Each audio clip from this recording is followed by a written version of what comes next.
Hi boys and girls, in this video I'm going to be doing today's math lesson with you. So if you look on your calendar for the week, it says that we will be working in lesson 14.4, dealing with halves and fourths. So we're going to be continuing what we've been working on, where we learn about equal shares and equal parts. And now we're going to be looking at the differences between halves and fourths. So just to kind of do a little review over here, remember when we're dealing with fractions such as halves, fourths, and we'll continue to go into bigger and bigger fractions as we get older and into higher grade levels, there are some certain things that we have to remember about fractions. First of all, we learned about halves, and we know that halves are when we break something into two parts. Okay, so a half has two parts, and we know that those parts have to be equal. They have to be the same. So if I were to take, say, a circle, and I were to cut it into half, I would have to make sure that both sides of my circle were the same size. Okay, if I had a circle like this and I just cut off a little piece of it, that's not halves. Okay, they have to be equal in size and shape or amount. Then we talked about fourths, and very similar to halves, fourths have to have equal parts. However, just like it says in the name fourths, we know that there are four parts in fourths, and when we break an object into fourths, we have to make sure that they are all the same size and shape. If we were to go like this, okay, and break it into 1, 2, 3, 4 pieces, those are all different sizes and shapes, so that won't work. They have to be equal, just like with our halves. Okay, so that's kind of a little reminder there for you of what halves and fourths are. And now we're going to go to our lesson and get started with today's activities.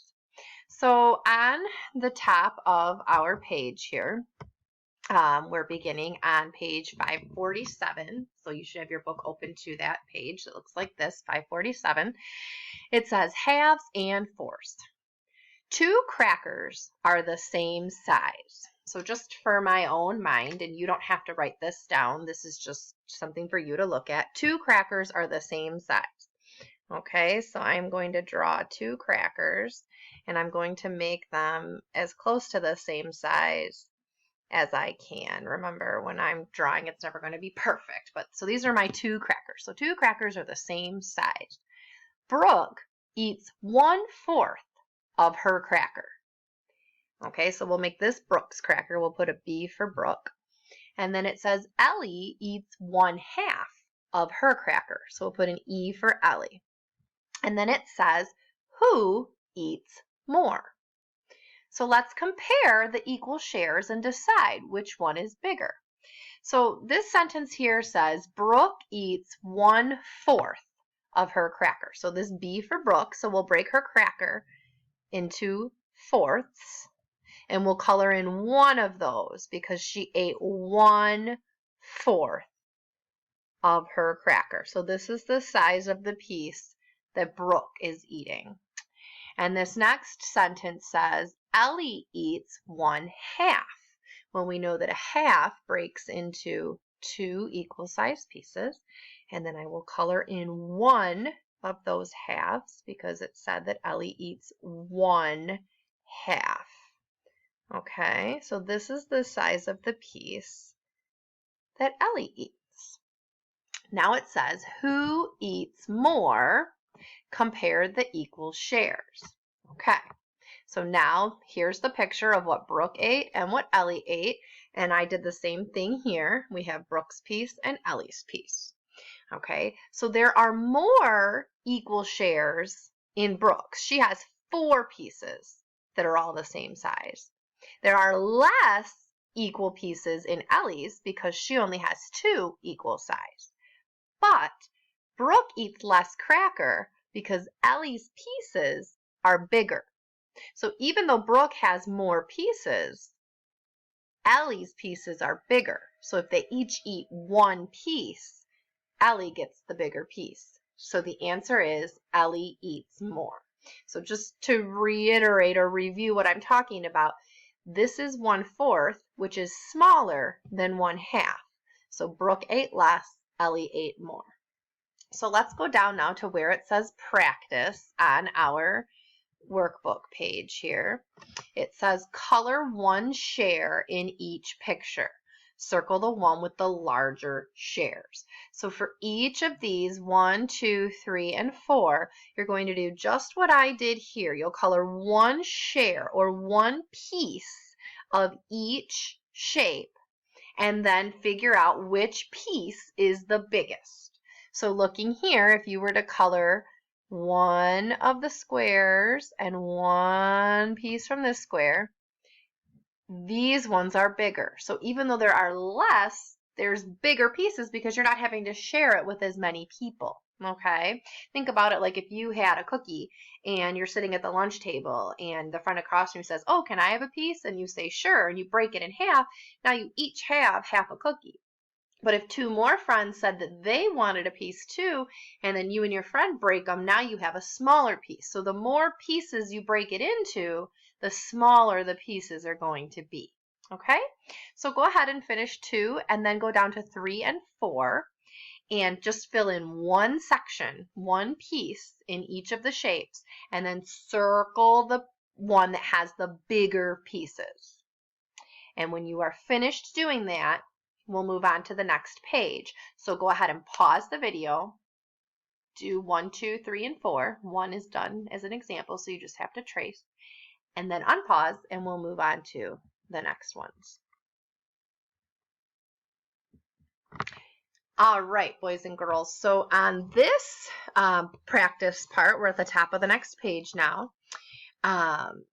You're going to be doing equal shares, and you know, I've showed you last week, they do the dots as a way to help you make sure that your shapes are drawn accurately. Okay, so you don't have to draw this out, you have it already done for you right here in your book, but they have a square there and it's drawn using the dots, and then it says here cut it into halves. So there's a couple different ways you can do that. You could either come straight down like this, and that would be halves.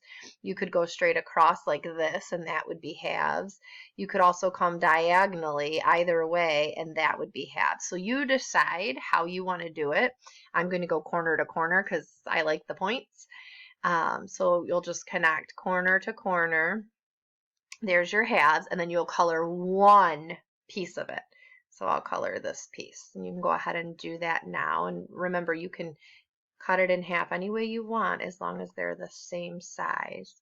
And then the one next to it, right here, they want you to do the same thing except cut it into fourths instead of halves. Okay, so I got to draw mine out. Yours is already done for you. Okay, so they have the square drawn. And this time we're going to cut into fourths. So I'll come across this way and then across that way. So now I have 1, 2, 3, 4 pieces, and we'll color in one of those pieces.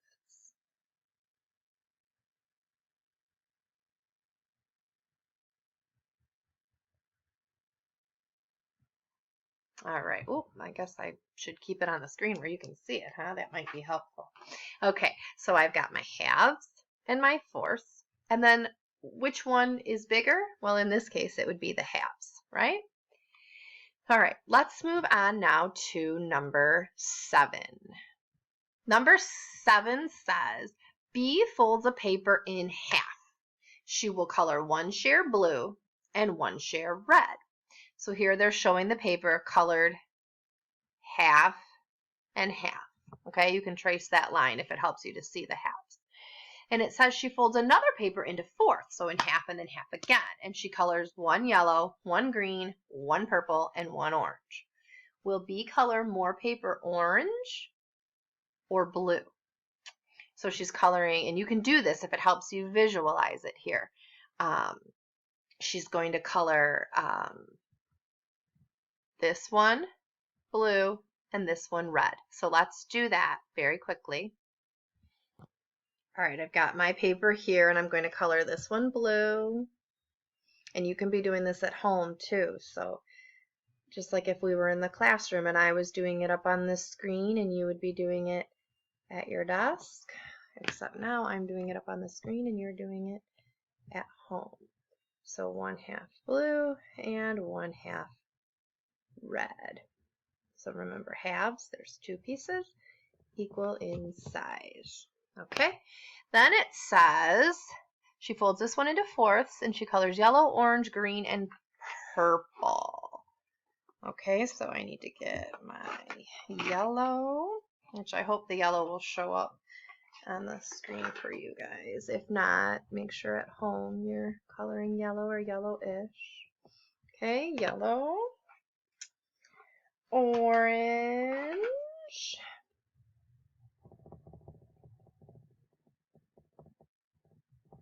green, which you all know is my favorite color. I love green, especially this time of year, coming into spring when it's been so gloom and doom, and now we start to see all the bright green trees and flowers. Okay, and purple for the last one. So I've got the top one colored into halves, which are 2 equal pieces, and the bottom one colored into fourths, which are 4 equal pieces. Now, the question says, will B color more paper orange or blue? Well, let's look. She has a 1/4 orange and a 1/2 blue. Well, halves, there's less pieces, but more in each piece. So on this line, you can say B colors more paper blue. All right. Let's go down now to number 8. It says Kyle and Trey have paper that is the same size. Kyle cuts his paper into 2 equal shares and Trey cuts his into 4 equal shares. So let's go. Here's their papers and they're the same size. So I'm going to try to make mine the same size, okay? I should probably make this one a little bit bigger. There we go. Okay. Kyle cuts his into 2 pieces. Bink, 1, 2. Trey cuts his into 4. 1, 2, 3, 4. Okay. Now it says, Trey says that his shares are larger since there are more. So Trey has 4 pieces. Kyle has 2 pieces. And Trey says that his pieces are bigger because he has more. Is that true? No, that's not true. He's wrong because we learned that the more times you cut it into pieces, the smaller the pieces get. Remember the thing I told you about if you had a cookie and you're sharing it with friends. If you're only sharing it with 2 friends, you're each going to get a big chunk of that cookie. If you're sharing it with 4 friends, it's going to get smaller. And the more friends that you share it with, the more times you cut it apart, the smaller the pieces are going to get. So you might have more pieces, but you don't have more cookie because they're smaller pieces. Okay? All right, so I think that now you kind of have a good understanding of halves and fourths. Halves are bigger than fourths. It confuses our brain sometimes because we want to think that 4 is bigger than 2, so fourths should be bigger. And that's kind of what happened here when Kyle and Trey were comparing their pieces. Trey was thinking, well, I have 4, that's bigger than 2, so I have more. But because we're working with fractions, you have to think about breaking things apart. And the more times you break it, the smaller the pieces get. So with fractions, the more pieces you have, the smaller your pieces are. So keep that in your brain as you work on the next page. So when you get to the next page, we've got halves and fourths. This is just a review. And you're going to do the same thing here that you did on the other page. You're going to color in 1 piece of each of these shapes and then circle the one that has the larger pieces. Okay, and when you're done with that, you'll flip to the back And you'll do the same thing here. Break this one into halves, color 1/2.